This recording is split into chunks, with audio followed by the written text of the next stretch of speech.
Esta noche en Foros CNN, Andrés Manuel López Obrador. Nació en Macuspana, Tabasco en 1953.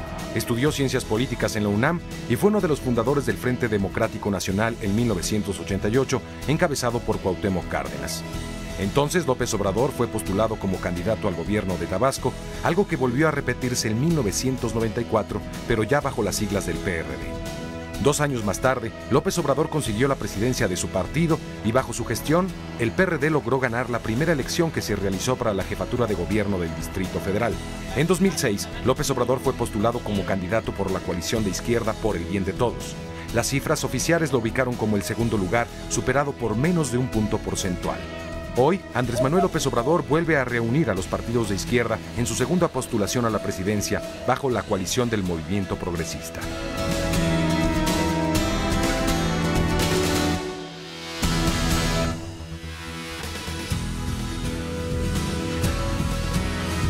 Y es Andrés Manuel López Obrador, el candidato por la presidencia de México, que nos acompaña en esta noche en Foro CNN 2012. Andrés Manuel, muchas gracias, bienvenido, gracias por estar con nosotros. Bienvenidos a las personas que nos acompañan, gracias por estar con nosotros y a ustedes también, público que nos sigue en su casa, vía internet, en vivo o vía televisión también. Andrés Manuel, quisiera tomarme 30 segundos para ofrecer una disculpa a los televidentes, al público que nos sigue vía internet por lo sucedido el día de ayer en nuestra transmisión con la candidata del Partido Acción Nacional, Josefina Vázquez Mota. Quiero decir que pues la candidata y todo ese equipo se portaron muy a la altura, siempre con una extraordinaria disposición, así que hemos reprogramado este encuentro con la ciudadanía, con ustedes también, para el próximo 2 de mayo será este encuentro.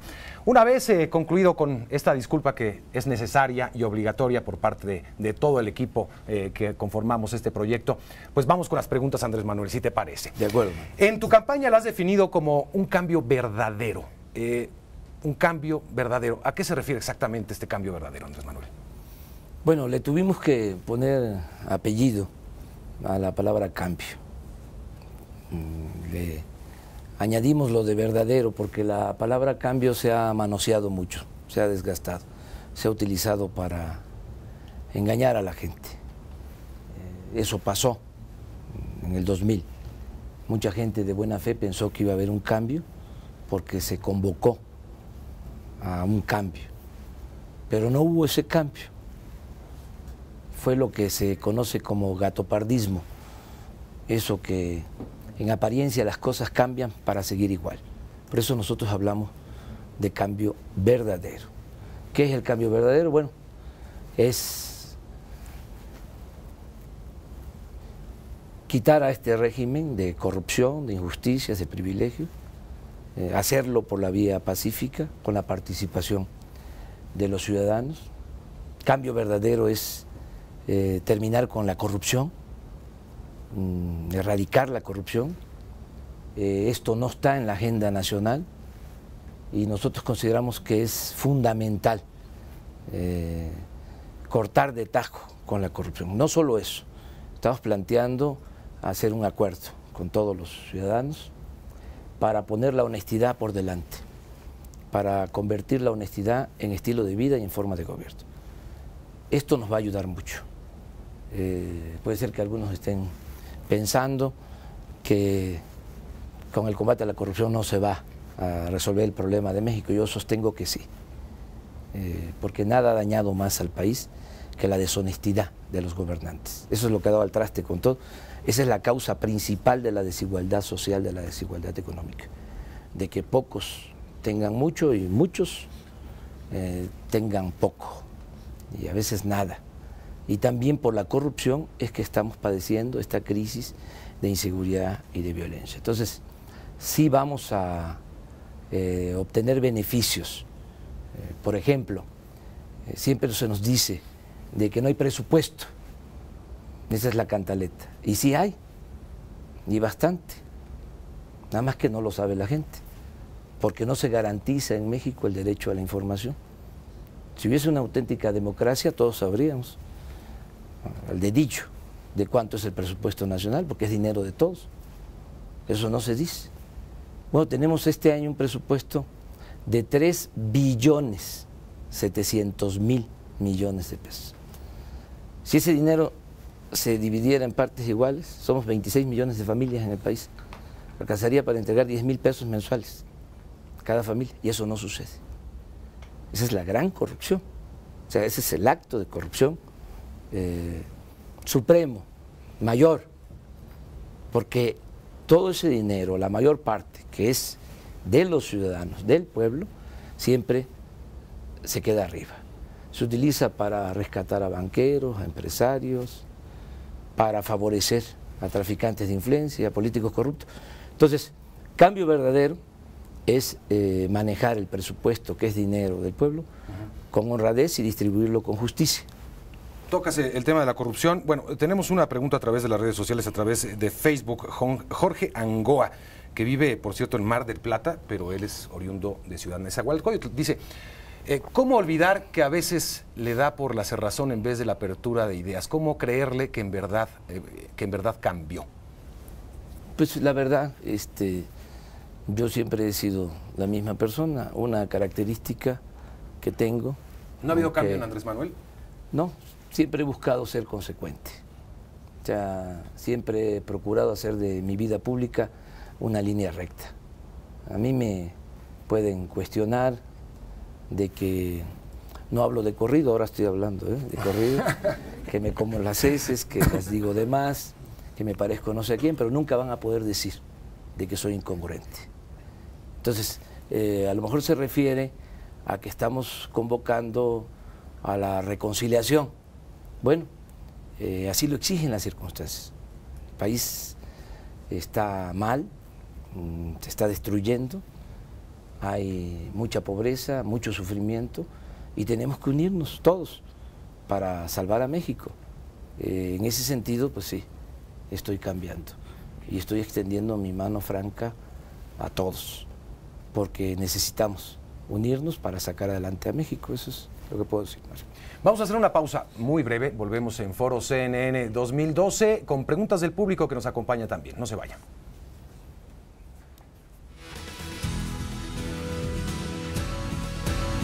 Continuamos en Foro CNN 2012. Quiero recordarles muy rápidamente que el público que nos acompaña fue seleccionado por la empresa Ipsos Bimsa. Es una muestra representativa del electorado nacional. Son básicamente del Distrito Federal, pero se hizo un trabajo por medio de un cuestionario para ubicar a personas que estén interesadas en la política, gente mayor de edad, con capacidad de votar y también registrados con su credencial de elector.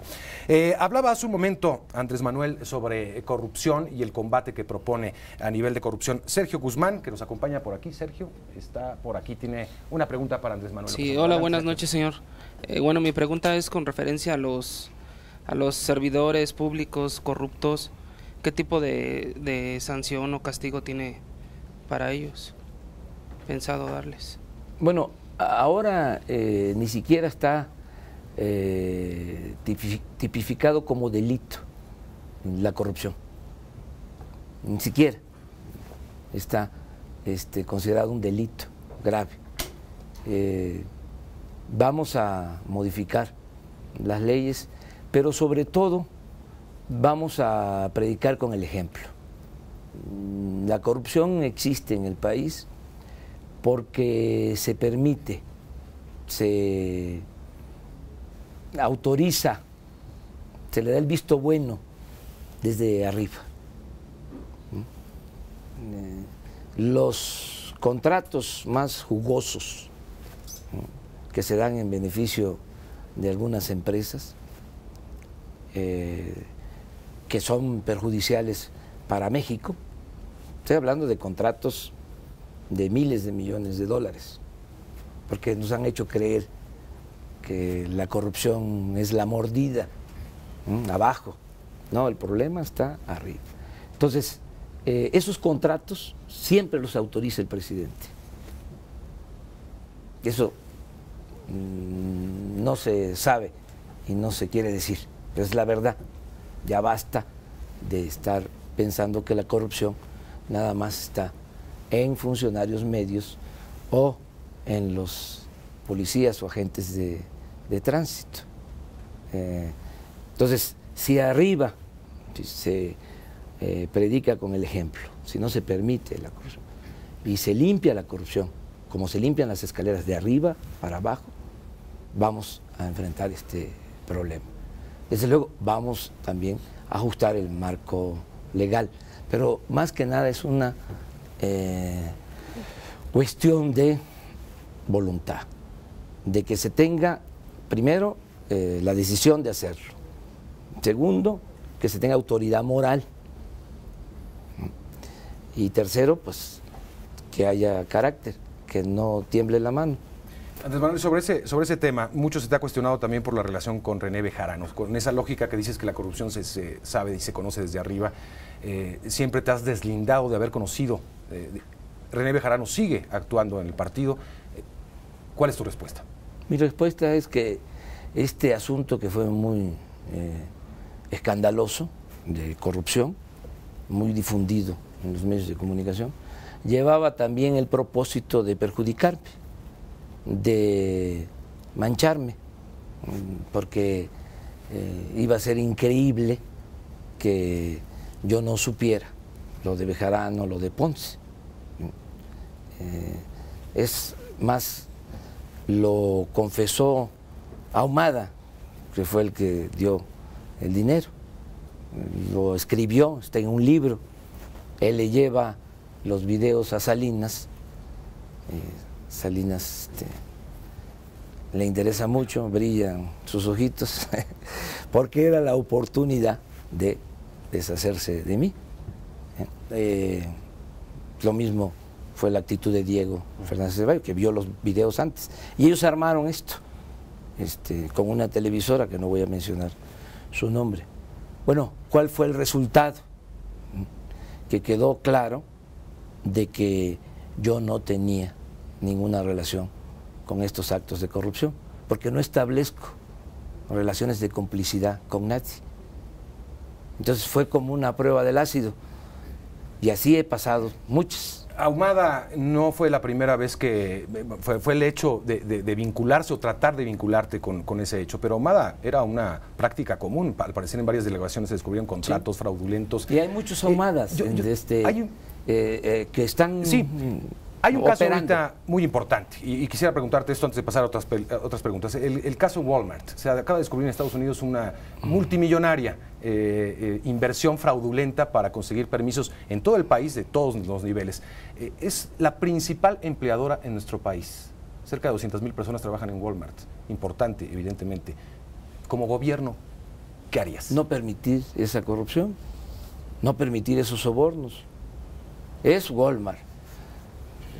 Es lamentable que todos estos asuntos se ventilen en Estados Unidos, para empezar, porque le entregan sobornos al director de la Comisión Federal de Electricidad, al director operativo de la Comisión Federal de Electricidad, el segundo de la Comisión Federal de Electricidad. Un carro de lujo, un Ferrari, un yate, dinero efectivo. Se ventila en Estados Unidos. Allá se sabe. Aquí no actúan de inmediato. Recuerdo que le pidieron la renuncia o presentó su renuncia después de tanta presión de solo un diario y otros, pero básicamente el periódico Reforma estuvo tratando el asunto. Y entregó la renuncia el 15 de septiembre en la noche, para que la gente ni se enterara del asunto. Pero es un asunto. Acaba de salir también lo de sobornos entregados por empresas de Estados Unidos a quienes están encargados, responsables del mantenimiento de aviones y helicópteros en la Presidencia de la República. También sobornos. Esto es muy grave, porque por esos sobornos ni siquiera dan el mantenimiento en aviones, en helicópteros. Y ahora lo de Walmart, pues es lo mismo. O sea, tiene que hacerse una investigación y sí, genera empleos Walmart, pero no permitir la corrupción. No se puede permitir la corrupción ni en el sector público ni en el sector privado. Tenemos que hacer una pausa, volvemos enseguida con preguntas de ustedes.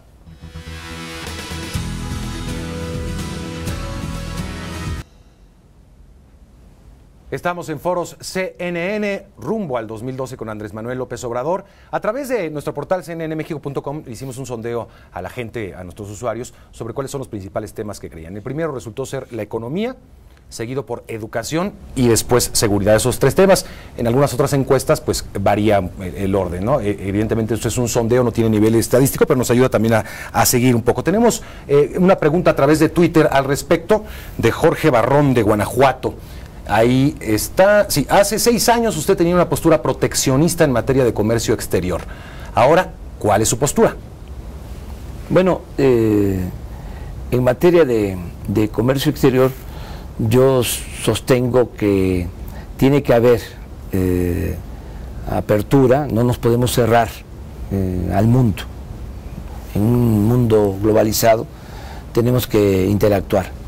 Pero no estoy de acuerdo con la apertura indiscriminada y sin límites que se aplicó y que se sigue llevando a la práctica, porque se puso a competir al productor nacional con el productor del extranjero en condiciones de desigualdad, porque el productor del extranjero recibe subsidios, créditos baratos, apoyos.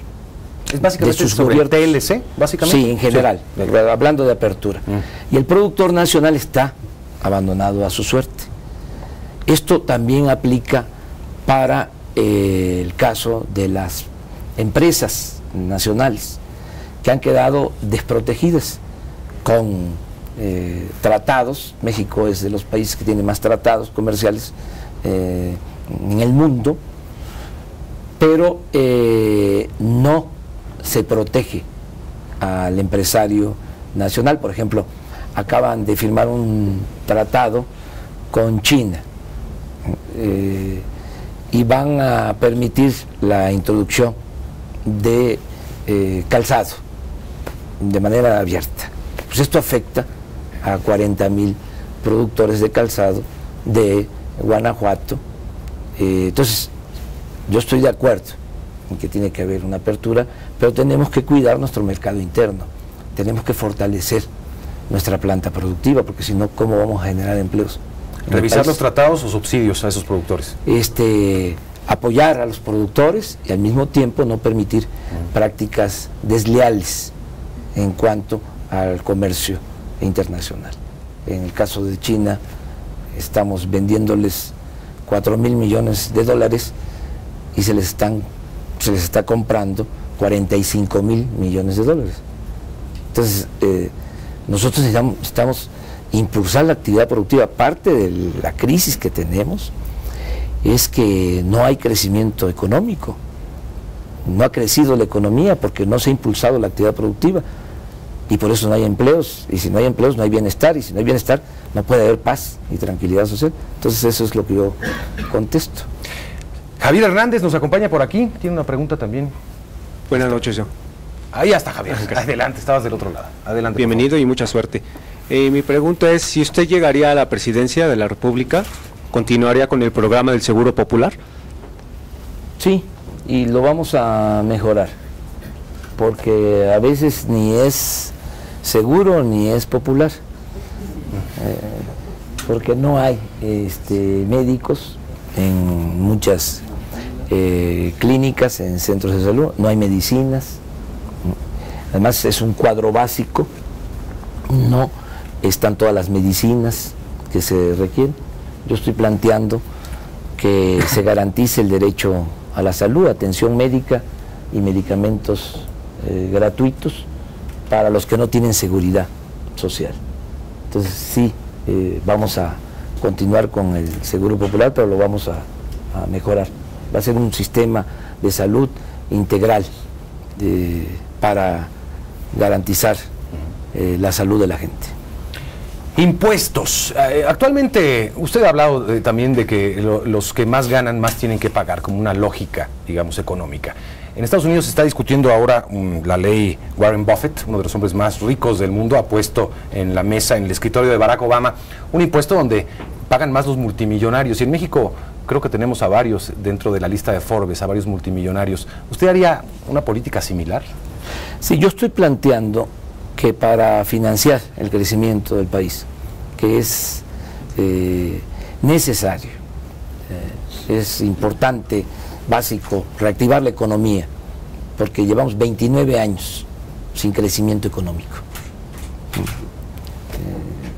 Desde que están aplicando la llamada política neoliberal, no ha habido crecimiento. Hemos crecido a una tasa promedio anual del 2.3%. Y si descontamos el aumento en la población, el resultado es cero crecimiento económico. Para tener una idea, que este es un tema importante, necesitamos generar 1.200.000 empleos cada año. 7 millones al final. 7 millones en el sexenio. Bueno, eso es lo que se necesita. ¿Pero cómo? Esa es la gran pregunta. Sí. ¿Sabes cuántos se han generado en los últimos 15 años? En promedio, 500.000. Es decir, 700.000 mexicanos cada año solo han tenido 3 opciones. Emigrar, irse a buscar la vida del otro lado de la frontera, la economía informal, el comercio informal, tan vilipendiado, tan ninguneado, ¿no? Que le echan la culpa de todo. Bueno, es la forma que ha tenido la gente para buscarse la vida, porque no ha habido crecimiento económico. Y lo más preocupante es que muchos han tomado el camino de las conductas antisociales por falta de trabajo. Entonces, necesitamos reactivar la economía, crear empleos. ¿Cómo? De 3 maneras. Primero, con el combate a la corrupción. Eso nos va a dejar dinero, porque es mucho el dinero que se va por el caño de la corrupción, del presupuesto. Segundo, va a haber un plan de austeridad republicano. Vamos a reducir los gastos del gobierno. Le cuesta mucho al pueblo mantener al gobierno. Decirlo de manera coloquial, es un gobierno mantenido y bueno para nada. Bajar los salarios de la burocracia del alto. De los de arriba. ¿Eso se puede a nivel ejecutivo? Claro. ¿Un ejecutivo con un decreto? ¿Cómo? Sí, a mí me toca como presidente presentar la iniciativa de ley de presupuesto. Es facultad de la Cámara de Diputados aprobarlo, pero yo voy a mandar un presupuesto austero. Vamos a reducir a la mitad los sueldos de los altos funcionarios públicos. No va a pasar nada. Los altos funcionarios públicos de México ganan el doble de lo que ganan los funcionarios públicos de Brasil. Hay funcionarios públicos de México que ganan más que lo que recibe el presidente Obama de Estados Unidos. Y vamos a terminar con toda la parafernalia de poder. Ya no van a haber helicópteros y aviones privados, ¿no? No va a haber, ahora que hablaban de la atención médica, la gente no sabe, pero todos los funcionarios públicos del más alto nivel, los de arriba, tienen atención médica privada. ¿Cuánto cuesta eso en el presupuesto? 6,000 millones de pesos. Se hacen hasta cirugía plástica a costillas del erario. Entonces, vamos a reducir todo ese gasto improductivo necesario. No es quitarle a los trabajadores al servicio del Estado, que ganan poco. Estoy hablando de los de mero arriba. Esto nos va a permitir ahorrar 300,000 millones de pesos. Lo tengo ya bien analizado. Y lo tercero, te hablé de corrupción, que nos va a dar dinero, la austeridad nos va a dar dinero, corrupción 300,000 millones, calculo, austeridad 300,000 millones, y estamos estimando obtener 200,000 millones adicionales, terminando con los privilegios fiscales, porque esa es otra de las cosas que no se sabe. Que también pasa por diputados y senadores, ¿no? Sí, en general, no pagan impuestos, o pagan muy poco, o se los devuelven los que tienen más ingresos en el país. No se cumple con la Constitución, que establece que los impuestos se tienen que cobrar de manera progresiva, que tiene que pagar más el que tiene más. Esto no pasa. Paga impuesto el pueblo raso, los trabajadores asalariados, la clase media, pequeños, medianos empresarios, pequeños, medianos comerciantes, pero los de mero arriba no pagan impuestos. Walmart paga muy poquito. Las corporaciones más grandes no pagan impuestos, porque tienen una serie de privilegios. Entonces, sin autoritarismo, Porque no vamos a actuar de esa manera. Los vamos a convencer, los vamos a persuadir de que ya no es posible que esto siga sucediendo. Nos han engañado de que el problema fiscal es que no pagan impuestos los de la economía informal, los del comercio informal. Quieren que pague impuesto el bolero, el viene, o sea, ¿y de dónde? O sea, si eso están buscando la vida. Bueno, vamos a tener un sistema en donde todos van a manifestar cuánto tienen de ingreso y de manera sencilla van a decir, yo, de acuerdo a una fórmula, me corresponde contribuir con esto. Lo vamos a hacer en general, pero el problema, ¿sí?, está en que las grandes corporaciones no pagan impuestos. Tengo que hacer una pausa, Sí. Tenemos que ir a Atlanta con noticias, con nuestros colegas en Atlanta y volvemos a Foro CNN. Quiero recordarle que ya somos Trendy Topic número 3 en Twitter, así que vamos bien en redes sociales por el momento. Volvemos enseguida. Continuamos en Foro CNN rumbo al 2012 con el candidato de la izquierda mexicana Andrés Manuel López Obrador. Andrés Manuel, una de las grandes inquietudes para los mexicanos es la educación. Un drama en el que se encuentran muchos en educación media superior que no pueden encontrar universidades públicas disponibles, no hay espacios. Y aquellos que tuvieron la suerte de estudiar después no encuentran empleo. Bueno, eso ya es tema económico. ¿Cuál es el proyecto que propones? Bueno, en efecto, ya para qué hacer el diagnóstico, ¿no?, de lo que está pasando en la educación. Desgraciadamente es lo que está sucediendo en todo, ¿no? Se esmeraron en destruir al país, o sea, se han esmerado, o sea, así como está la educación, está la salud, así está el campo, así está el sector energético, y así está el problema de inseguridad y violencia. O sea, estamos en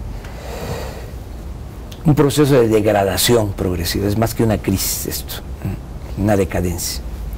Entonces ya sabemos lo que pasa en educación, estamos en los últimos lugares en comparación con países con el mismo nivel de desarrollo que el nuestro. Dos problemas, hay muchos, pero dos problemas así.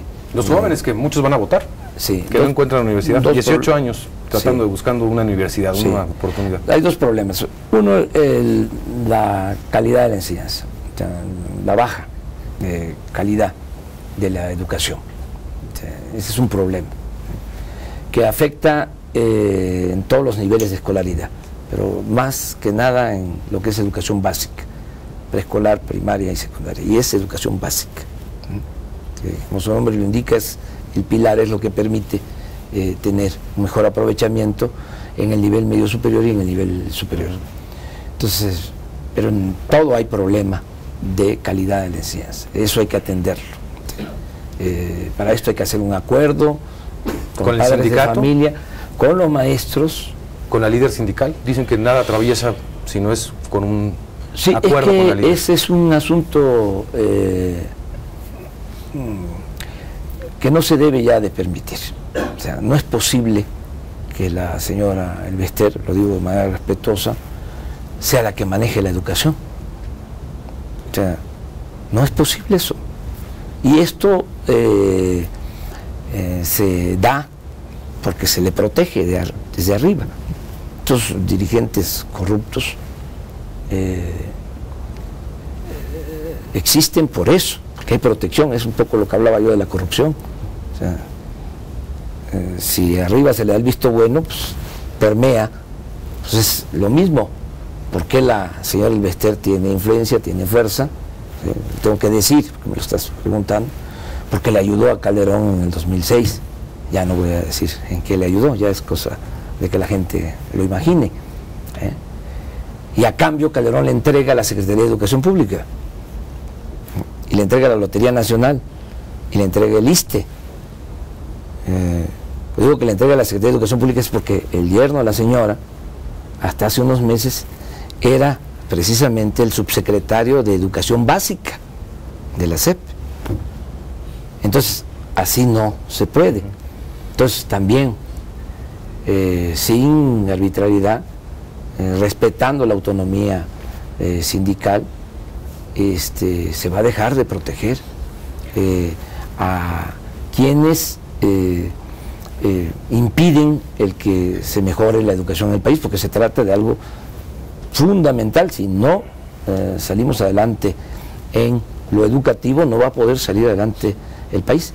Eso por un lado. Pero el otro asunto, el otro problema es la cobertura, porque con esta política que han venido imponiendo, esta política neoliberal, apostaron a privatizar la educación.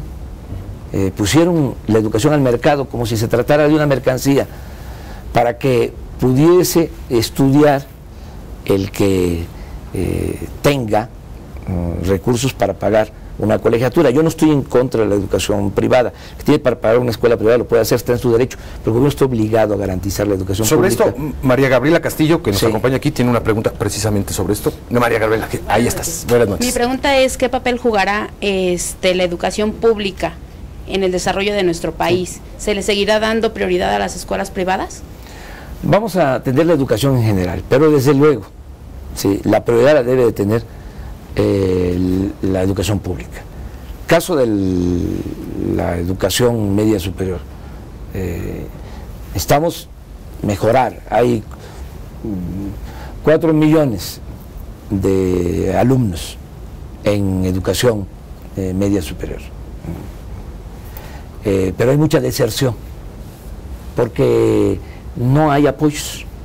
Se inscriben en el primer año de prepa, de bachiller, y no terminan. ¿Tienen que empezar a trabajar? Sí, nosotros vamos a dar becas a todos los estudiantes de preparatoria del país, como se hace en el Distrito Federal. Aquí todos los estudiantes de preparatoria públicas tienen una beca mensual, de acuerdo a la calificación que obtienen. Eso lo vamos a extender a nivel nacional. Y lo otro que estoy planteando es un compromiso, el que ya no haya rechazados que quieren ingresar a las universidades públicas, que esa es otra gran mentira. Los rechazan porque supuestamente no pasan el examen de admisión. No es que no pasen el examen de admisión, es que no hay cupo, claro, no hay espacio. Se rechazan desde hace muchos años a 300,000 jóvenes. Acaban de presentar examen de admisión en la UNAM, 120,000 muchachos. Van a poder ingresar 10,000, 110,000 rechazados. Eso ha sido muy irresponsable, porque es preferible, ya no hablemos de que la educación es la base del desarrollo, que la educación es el fundamento de la democracia, que la educación es la mejor herencia que pueden dejar los padres a los hijos. No, no, no, no, no. Es mejor tener a los muchachos, a los jóvenes, estudiando becados, que tenerlos en la calle. Las cárceles están llenas de jóvenes. De los 60,000 asesinatos que han habido en esta guerra, como le han llamado, la mayoría jóvenes. ¿Sí? Mantener a un recluso en una cárcel cuesta 120 pesos diarios. Es mejor tenerlos estudiando becados, o sea, impulsar la educación. Entonces son las dos cosas, mejorar la calidad de la enseñanza y que nadie se quede sin la posibilidad de estudiar. Yo estoy haciendo el compromiso de garantizar 100% de inscripción a todos los jóvenes que quieran estudiar en el nivel universitario. Tengo que hacer una pausa para hablar de otros temas con Andrés Manuel López Obrador y con ustedes. Volvemos enseguida.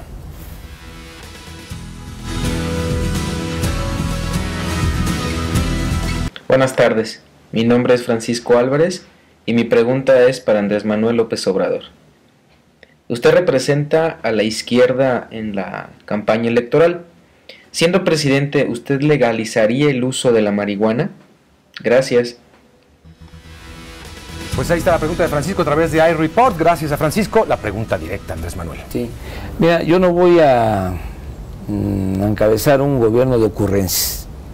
Yo voy a actuar a partir de lo que convenga. Vamos a analizar bien las cosas.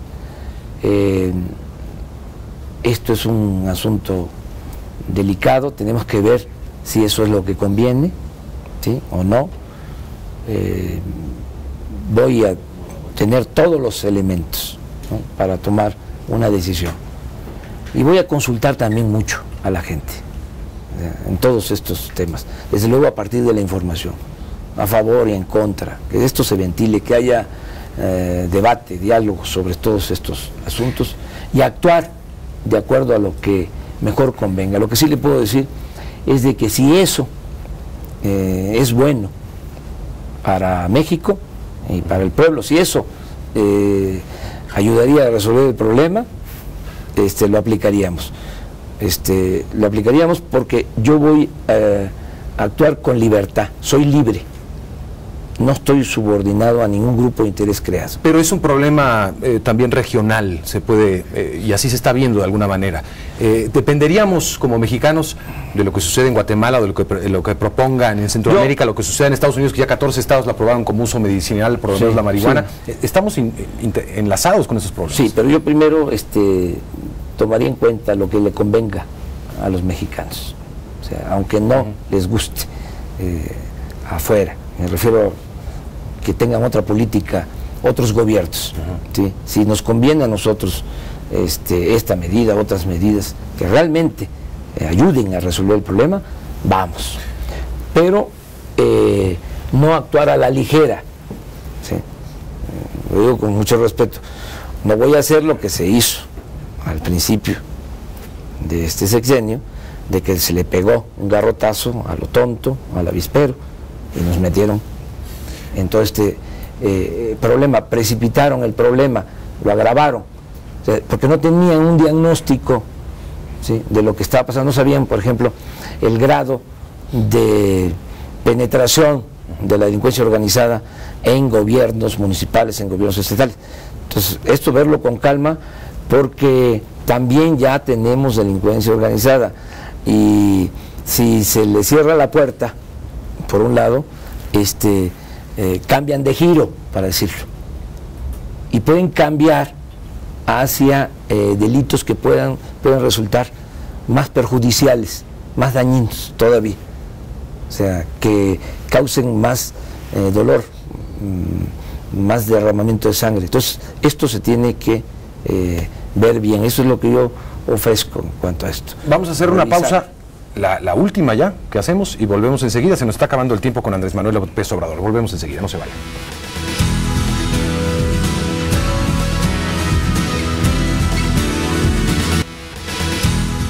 Desafortunadamente estamos llegando al final de Foro CNN con Andrés Manuel López Obrador, pero tenemos todavía una pregunta del público.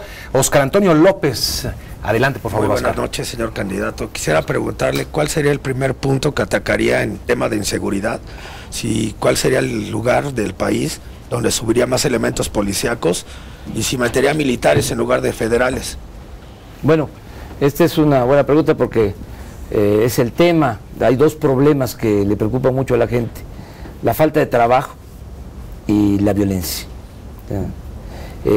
¿Qué haríamos nosotros? Dos cosas que son fundamentales para garantizar la tranquilidad y la seguridad pública. Primero, atender las causas, que haya trabajo, que haya bienestar, que se atienda a los jóvenes. La paz y la tranquilidad son frutos de la justicia, y los problemas que se originan por la falta de trabajo, por la falta de oportunidades, no se resuelven solo con medidas coercitivas.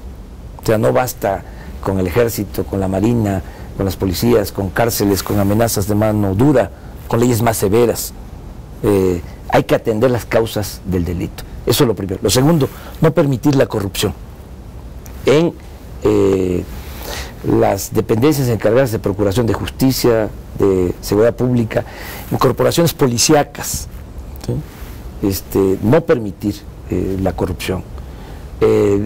Con esas dos decisiones, con esas dos medidas, se puede serenar al país.